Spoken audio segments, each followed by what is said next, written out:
Hello my loves and welcome back to my sketchbook. I hope for the next peaceful 5 minutes you can find some inspo to draw more or work on improving your art, or just use your sketchbook as somewhere to express yourself freely and record special memories.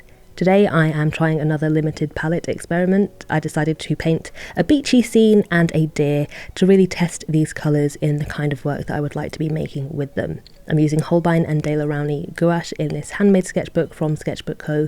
And as always, links to everything mentioned will be in the video description, along with a link to the whole playlist of my sketchbook videos if you're looking for any more ideas.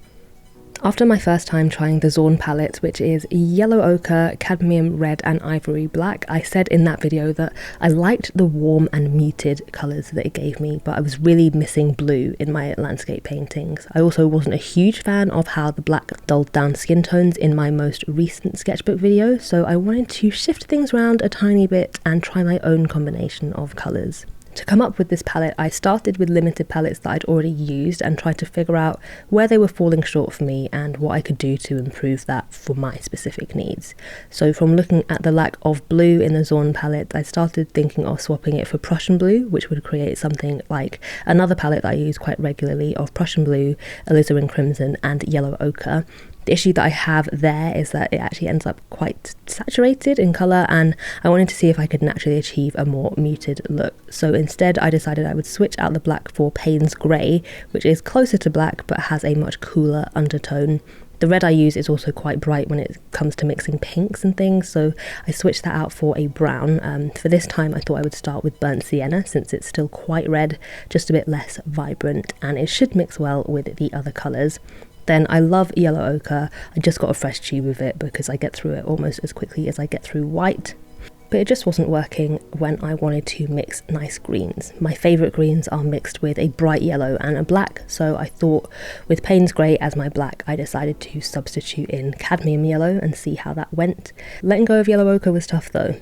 As I said, it's all an experiment. I wasn't sure if any of these colours would work well together, if it would end up getting muddy, or if I would be able to make the colours that I needed with them. I just went into this thinking of it as a starting point, and if I needed to make any more changes, I could figure that out as I went. And I have a few reasons for wanting a limited palette in the first place. Above anything, using the same few colours across all your work just easily creates a seamless and cohesive look. And on a practical level, it makes mixing and remixing colours really simple.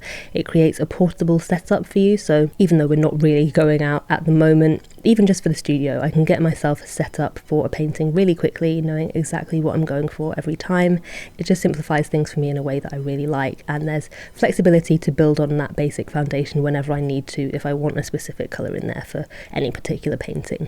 So with my colours picked out, I didn't really bother with swatches like last time, but I thought I would learn more about the capabilities of these colours just by putting them to the test in an actual painting, which is what you're seeing now.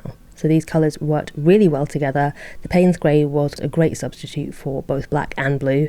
If anything, I found that the colours were still quite vibrant rather than giving me the more muted look that I was after. I might have to think about swapping out the burnt sienna next, but overall I really liked what I was able to do with this palette of colours, and I especially like how that deer turned out. Along the way I was reminded of just how fun it is to experiment, to come up with an idea or identify a problem and then go in search of a solution. I really like using my sketchbook as a sort of log of all the trials and errors to really capture the journey to finding my creative voice. It's all a bit of an adventure if you want it to be. If you want to see if a limited palette would work for you, or if you just want to test yourself with it a bit, I will leave a link below to a blog post that goes through a few combinations that you might like, and I would also love to know what colours you pick out and how it goes for you. Otherwise, thank you so much for joining me for this sketchbook session. I hope you feel inspired to do a little something creative today, and I will see you soon for the next one. Bye.